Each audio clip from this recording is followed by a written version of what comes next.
Good afternoon, this is Brother Bernard reporting in from Edinburgh here in Scotland, near the Scott Monument indeed, and I'm here in drizzly, dreichy Edinburgh during the Fringe Festival to share a story with you about small people, or a particular small person, and the story is called The Brownie of Bodesbeck, and I shall shout it as best I can. But the truth of the matter is that trying to identify all the loopy flavours of ancient tiny peoples lurking in Britain's green and pleasant land can get very confusing. I mean, what's really the difference between a hobgoblin and a pixie, for instance? Nobody's actually managed to run many tests on them in a scientific laboratory and live to tell the tale. We can never be entirely sure which of the myriad species of little people have even managed to cling on into the third millennium. Are there any left? We just can't be sure. There are some pretty clear rules, however, about these small people. Now, a brownie could be called a fairy, but it is by no means an elf. Elves, by their very nature, tend to be quite large and relatively attractive beings, more in line with humans. Not that humans are necessarily that attractive, elves tend to be more lookers really, but they're sort of our size really, although they are completely contemptuous of humans' inability to fly or perform even basic magic.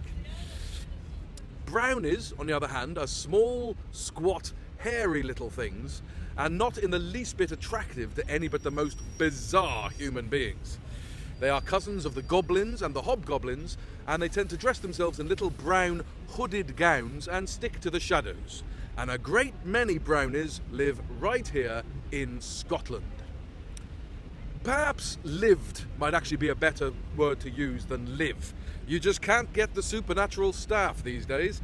But even just 100 years ago, there were few homesteads in Scotland which were not glad of their very own live-in brownie. Brownies were almost good luck mascots of the households they served, and maybe they still are, on the quiet.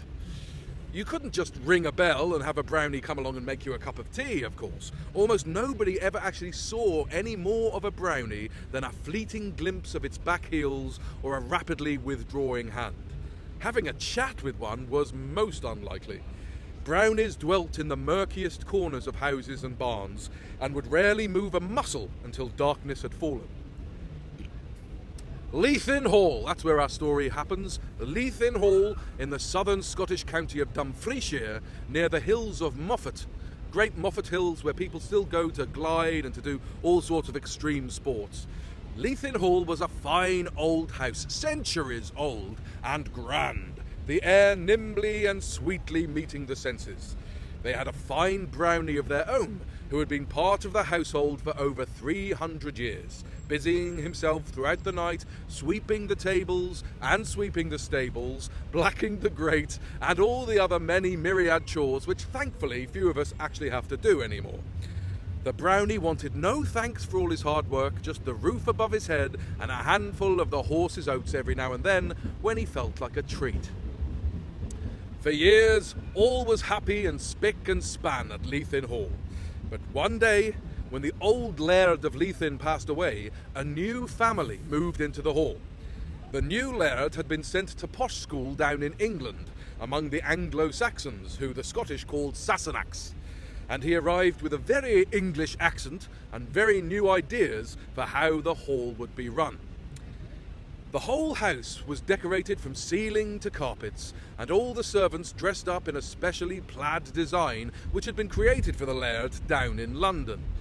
None of the servants actually liked the new costumes, or livery as it was called, but they did like their jobs, so they just said, "Thank you very much, sir," and wore what they were told.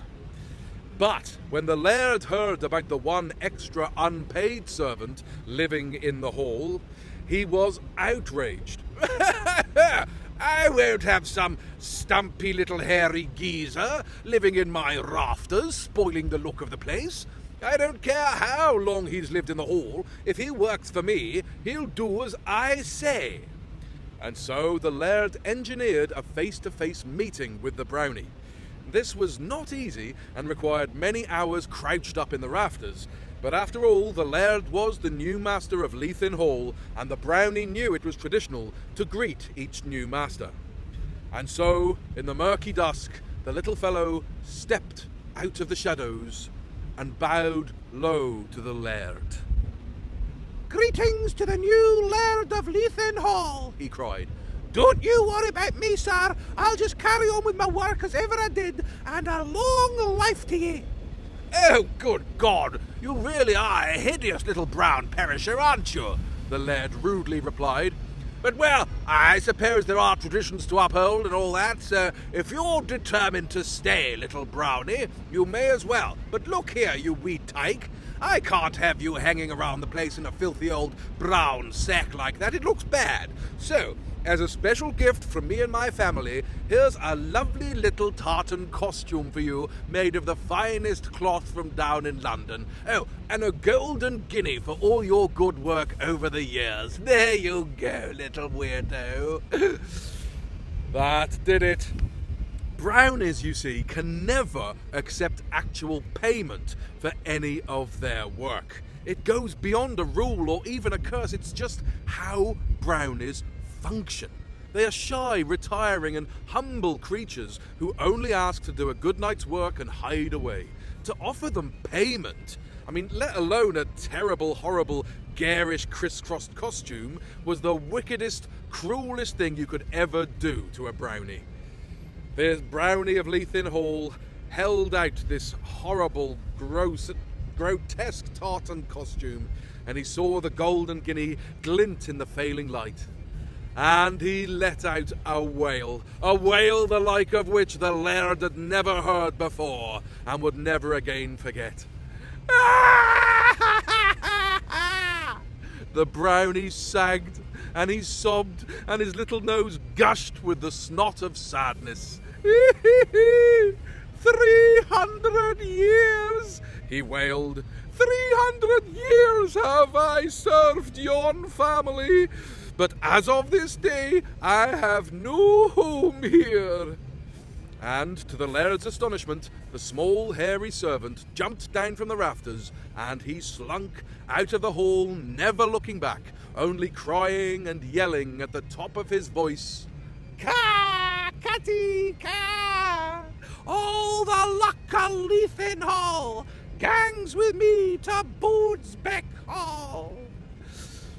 The laird, being English educated, didn't really get this, but the terrified servants translated, "My good laird, he said something like, in your Sassenach tongue, 'Poor little one, all the luck of Leithin Hall goes with me to Bodesbeck. Sir, we're done for. We'll be lost without yon Brownie." And sadly, they were right.